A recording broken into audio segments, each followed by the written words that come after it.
नमस्कार दोस्तों, आज हमें 5 साल हो चुके हैं सुशांत सिंह राजपूत को खोए हुए। इस बड़े ही टैलेंटेड एक्टर और लाजवाब डांसर को स्पेस क्वांटम मैकेनिक जैसी फिल्मों में भी बड़ी रुचि थी। अपने बड़े से टेलीस्कोप के साथ उनको पसंद था स्टार और प्लैनेट्स को देखना। यहाँ तक कि सुशांत सिंह राजपूत ने चांद पर भी अपने लिए जमीन ले रखी थी। इतना हंसमुख चेहरा, सभी को दिलों को छू लेने वाला, इनके भी अपने कुछ सपने थे। ये अपने आप में ही पूरी एक दुनिया थे। इनकी लाइफ में सब कुछ सही चल रहा था, लेकिन 14 जून 2020 को एक खबर आती है कि MS धोनी के एक्टर सुशांत सिंह राजपूत अब इस दुनिया में नहीं रहे। उन्होंने अपने आप को फांसी लगाकर आत्महत्या कर ली। पूरे भारत में सनसनी फैल गई कि इतना हंसमुख चेहरा, जिसकी पिछली मूवी छिछोरे में भी यही पॉइंट था कि suicide is a not A option, उन्होंने ऐसा कदम क्यों उठाया। ऐसी क्या वजह रही होगी कि उनको अपने आप की आत्महत्या करनी पड़ी। इन्वेस्टिगेशन में रिया चक्रवर्ती, महेश भट्ट और करण जौहर जैसे लोगों का नाम सामने आया। बॉलीवुड में नेपोटिज्म ट्रेंड करने लगा। डॉक्टर ने बताया कि सुशांत सिंह मेंटल प्रॉब्लम की दवाइयां लिया करते थे। सुशांत के केस को उनकी मैनेजर दिशा सालीवान के केस से क्यों जोड़ा जा रहा था। आखिर क्या था ये सुशांत सिंह का पूरा केस, आज मैं बताऊंगा आपको इस वीडियो के अंदर इस पूरी घटना के बारे में कि सुशांत सिंह के केस के अंदर आखिरकार हुआ क्या था। उससे पहले इस वीडियो को एक बार लाइक और चैनल को सब्सक्राइब कर लीजिए और आइए स्टार्ट करते हैं अमेजिंग इन्वेस्टिगेशन। सुशांत सिंह का जन्म 21 जून 1986 बिहार में हुआ था। सुशांत सिंह अपने भाइयों में और बहनों में सबसे छोटे थे। सुशांत ने अपनी पढ़ाई केरिन हाई स्कूल पटना से पूरी करी। सुशांत को अपनी लाइफ में आगे बढ़ना था, इसलिए अपनी पढ़ाई के लिए वह दिल्ली चले गए। उनको इंजीनियरिंग पसंद थी तो उन्होंने इंजीनियरिंग करने की सोची, लेकिन जब एग्जाम चल रहे थे सुशांत के, तब उनकी माँ का भी कॉल आया कि बेटा तुम आ सकते हो, मेरी तबीयत खराब है। तो सुशांत ने उस समय मना कर दिया कि माँ मेरे अभी एग्जाम चल रहे हैं, मैं नहीं आ पाऊंगा। लेकिन ये भगवान को मंजूर नहीं था कि वो अपनी माँ को आखिरी बार भी देखे। अगले दिन ज्यादा तबीयत खराब होने की वजह से उनकी माँ की डेथ हो गई। सुशांत ने अपने आप को कैसे तैसे संभाला और अपने आगे की पढ़ाई पूरी करी पोलाची हंसराज मॉडर्न स्कूल से। उनको पढ़ाई में एस्ट्रोफिजिक्स बहुत पसंद था। उन्होंने इंजीनियरिंग के चलते सोचा क्यों ना एक्टिंग ट्राई की जाए, तो उन्होंने डांस क्लास ज्वाइन की। एक डांस के दौरान उन्होंने सोचा कि मैं इतनी ऑडियंस के सामने अगर एक्टिंग कर सकता हूँ तो मैं कैमरे के सामने भी एक्टिंग कर सकता हूँ। उसके बाद में उनको ऐसा मन लगा एक्टिंग के अंदर कि उन्होंने अपनी इंजीनियरिंग तक छोड़ दी और उसके बाद में उन्होंने एक्टिंग में काम करना स्टार्ट कर दिया। उनको बहुत सारे डांस के अंदर बैकग्राउंड डांसर भी बनाया गया था, जैसे धूम again, common band ceremony, Bunty और बबली सॉन्ग के अंदर अभिषेक सर के पीछे। सुशांत सिंह ने टीवी सीरियल्स में भी काम किया था, जैसे किस देश में है, मेरा दिल, पवित्र रिश्ता। उनको इनके चलते बहुत सारे अवार्ड्स भी मिले थे। टीवी सीरियल्स के अंदर उनकी एक्टिंग इतनी अच्छी थी कि उनको धीरे धीरे मूवीज भी मिलने लगी और उनकी लाइफ की बहुत सारी मूवीज ऐसी थी जो कि हिट रही थी, जैसे कि Kai Po Che, PK, Shuddh Desi romance. MS Dhoni movie ने तो सुशांत सिंह की पूरी लाइफ ही बदल दी। केदारनाथ, राफ्ता और छिछोरी इनकी सबसे लास्ट मूवी थी, जिसके अंदर बताया गया था कि suicide is a not A option. तो फिर आखिरकार ऐसा क्या हुआ कि सुशांत सिंह ने कुछ ऐसा कदम उठा लिया। जिनकी हर बनाई मूवी चल रही थी, उनके पास करोड़ों का बंगला था, लग्जरी गाड़ियां थी, जिसके पास जीने का एक मकसद था, जिसकी हर एक मूवी हिट हो रही थी। लेकिन फिर खबर आती है 14 जून 2020 को कि सुशांत सिंह ने अपने आप को फांसी लगाकर आत्महत्या कर ली। ये वो वक्त था जब कोरोना के टाइम लोग घर में रहना प्रेफर करते थे। सभी के साथ में खड़े होने वाले आदमी ने अपने आप को फांसी के सामने कैसे खड़ा कर दिया। ऐसी क्या वजह रही होगी कि सुशांत सिंह ने अपने आप को फांसी लगा दी। उस दिन के बारे में उनके केयरटेकर नीरज से पूछा गया कि सुशांत सिंह ने उस दिन क्या क्या किया। उसके बारे में केयरटेकर ने बताया कि सुशांत सिंह 6:30 बजे उठ जाते हैं और डेली काम में लग जाते हैं। सुशांत के डॉग को नीरज वॉक पे ले जाता है और 8 बजे वापस आता है। तब सुशांत सिंह कहते हैं नीरज से कि मेरे लिए एक पानी की गिलास लेके आओ। उसके बाद में नीरज पानी दे के कमरे के बाहर चला जाता है। उसके बाद में 9 बजे के करीबन केशव जाता है कि ये पूछने के लिए कि आप आज ब्रेकफास्ट में क्या खाओगे, जिसमें से सुशांत ने कहा कि एक गिलास नारियल पानी और एक बनाना लेके आओ। उसमें से सिर्फ उन्होंने जूस पिया और बनाना बाद में खाने को कहा। उसके बाद में करीबन 9:30 बजे उन्होंने अपनी बहन के भी फोन लगाया। सुशांत सिंह को डिप्रेस लग रहे थे, इस वजह से उनकी बहन उनको मोटिवेट भी कर रही थी और उसके बाद में उनका भी फोन कट जाता है। यहाँ तक तो सब कुछ सही चल रहा था, लेकिन करीबन 10:30 बजे केशव यह पूछने जाता है कि आज वो खाने में क्या खाने वाले हैं। केशव ने आवाज लगाई, लेकिन अंदर से कोई भी जवाब नहीं आया। उन्होंने दरवाजा भी खटखटाया, लेकिन अंदर से फिर भी कोई भी हलचल नहीं है। उसके बाद में भाग के केशव नीरज के कमरे की तरफ जाता है, जहाँ पे दीपेश और सिद्धांत भी थे। केशव उनको सारी बात बता देता है। सारे लोग सुशांत सिंह का गेट खटखटाते हैं, लेकिन अंदर से कोई भी जवाब नहीं आता है। तब नीरज डुप्लीकेट चाबी बनाने वाले को लेने चला जाता है। उसी बीच सुशांत सिंह की बहन को भी इस बारे में सब कुछ बता दिया जाता है। ये बात सुनकर उनकी बहन भी उनके घर की तरफ निकल जाती है और कुछ ही देर बाद चाबी बनाने वाला भी आ गया। चाबी बनाने वाले ने लॉक तोड़ा। लॉक टूटने के बाद में नीरज ने कहा कि आगे का जो भी है हम देख लेंगे, आप अपना टूल लो और पैसे बताओ और यहाँ से चले जाओ। ये कहकर नीरज चाबी बनाने वाले को गेट तक छोड़ के आता है। लेकिन यहाँ पे सोचने वाली बात ये थी कि लॉकडाउन के ऐसे समय में वहाँ पे उनको चाबी बनाने वाला कैसे मिल गया और वो भी 5 मिनट के अंदर कैसे आ गया। ऐसे लगता था कि जैसे ये पूरी सोची समझी साजिश थी। लेकिन ये भी बात आती है कि नीरज, सिद्धांत और दीपेश वहाँ पे क्या कर रहे थे। खैर वो छोड़ो, बात करते हैं आगे। उसके बाद में सुशांत सिंह के कमरे में नीरज, सिद्धांत और और दीपेश जाते हैं कमरे के अंदर। अंधेरा होने की वजह से वह लाइट चलाते हैं और देखते हैं कि सुशांत अपने हरे कुर्ते का इस्तेमाल करके फैन से लटके हुए हैं। उन्होंने ये देखते ही जल्दी से कुर्ते को काटा और सुशांत को बेड पे लेटा दिया। नीरज ने जब सुशांत सिंह की बहन को फोन लगाया तब पुलिस को भी इन्फॉर्म कर दिया था। उसके बाद में सुशांत सिंह की बहन आ जाती है और उनके साथ में ही पुलिस भी आ जाती है। उसके बाद में सुशांत सिंह की बॉडी को पास ही के हॉस्पिटल में ले जाया जाता है। पुलिस को कोई भी सबूत न मिलने पर ये एक सुसाइड बता देती है, लेकिन फैंस का मानना था कि ये एक मर्डर है, क्योंकि सिर्फ उसी दिन की सीसीटीवी फुटेज न होना ये किसी के द्वारा की गई एक साजिश थी। सुशांत सिंह के पोस्टमार्टम करने वाले डॉक्टर ने बताया कि उनके हाथ पैरों के ऊपर जख्मी होने के निशान थे। एक बार जरा आप सुशांत सिंह के पोस्टमार्टम करने वाले डॉक्टर की बात सुनो। 50-60 हजार बॉडी कर चुका हूँ, लेकिन ये जो बॉडी दिखाई कि वहाँ देखी मैंने,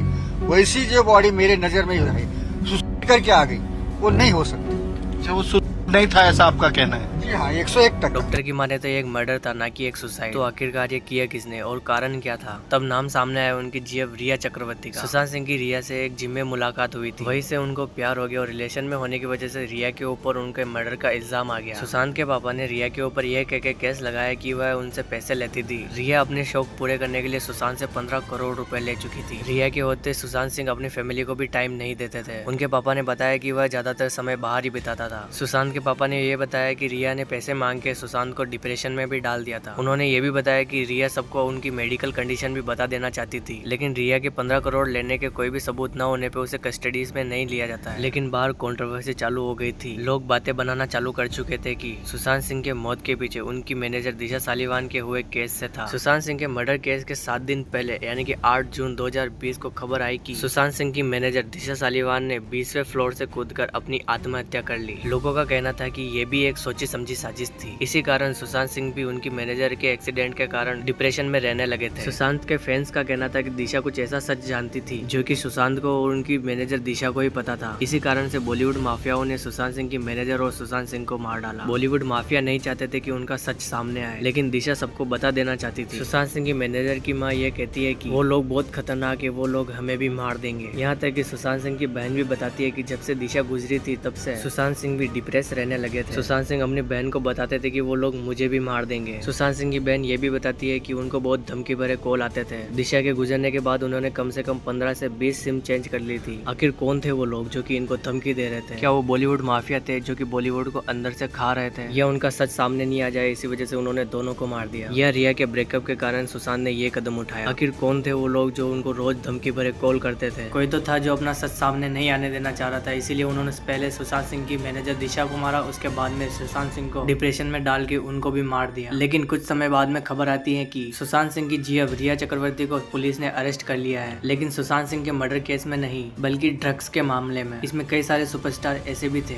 जो कि नशे की हालत में लग रहे थे। सभी से पूछताछ में पता चला है कि पूरा का पूरा बॉलीवुड ही ड्रग्स का शिकार है और यह सब कुछ बॉलीवुड माफियाओं का खेल था। सुशांत सिंह की मैनेजर भी इन ड्रग्स माफियाओं के बारे में सब कुछ जानती थी और उन्होंने सुशांत सिंह को भी बताया था, इसीलिए सुशांत सिंह को भी रेगुलर धमकी भरे कॉल आते थे और उनको डिप्रेशन में डाला गया। बॉलीवुड की ऐसी घिनौनी हरकतों की वजह से एक और नाम ट्रेंड में आया जो कि था नेपोटिज्म। इसमें सुशांत जैसे आदमी जो कि गांव से आते हैं, छोटी फैमिली से आते हैं, उनको बहुत ज्यादा स्ट्रगल करना पड़ता है, उनको कोई मूवीज नहीं देता है, लेकिन वहीं पे किसी बड़े स्टार के बेटे को जल्दी से मूवी दे दी जाती है। स्ट्रगल करने वालों के लिए बॉलीवुड में कोई भी जगह नहीं है, लेकिन यहाँ पे सुपरस्टार के बेटों को और ज्यादा सपोर्ट किया जाता है, लेकिन स्ट्रगल करने वाले की कोई भी इज्जत नहीं दी जाती। इसी वजह से बॉलीवुड के अंदर नेपोटिज्म ट्रेंड करने लगा। इसी नेपोटिज्म के कारण बॉलीवुड को लोग बाइकआउट भी करने लगे। सुशांत सिंह ने बताया कि हम छोटे बैकग्राउंड से आके भी अपने लिए बड़ी जिंदगी जी सकते हैं। सुशांत सिंह के पास एक एडवांस टेलीस्कोप भी था जिससे वह स्टार्स और प्लैनेट्स को देखा करते थे। उन्हें इतना पसंद था कि सुशांत सिंह ने चांद के ऊपर जमीन भी खरीद रखी थी। जिस आदमी के पास अगले दिन को पूरे जीने का पूरा हक था, उससे इस बॉलीवुड ने सारा कुछ छीन लिया। उनके बैंक में करोड़ों रुपए थे। जो बंदा पिछली रात पार्टी कर रहा था, अपना खुद का एक नाम था, जिसके पास लाइफ जीने का एक मकसद था, जिसने टीवी से लेके MS धोनी तक का सफर तय किया, जिसके पास बहुत सारी मूवीज का ऑफर था, कोई आखिरकार ऐसा कदम कैसे उठा सकता है? CBI की जांच कहां तक पहुंची थी? क्या आपको नहीं लगता कि उनकी मैनेजर के गुजर जाने के बाद में उनको इतने धमकी भरे कॉल आना, नई सिम निकलाने के बाद भी उनको अगले को नई सिम का नंबर पता चल जाना, कोरोना के समय भरे लॉकडाउन में भी 5 मिनट के अंदर लोग तोड़ने वाले को आ जाना, गेट का लोग खुलते ही उसे वहां से भेज देना, उसी दिन का CCTV कैमरा बंद हो जाना,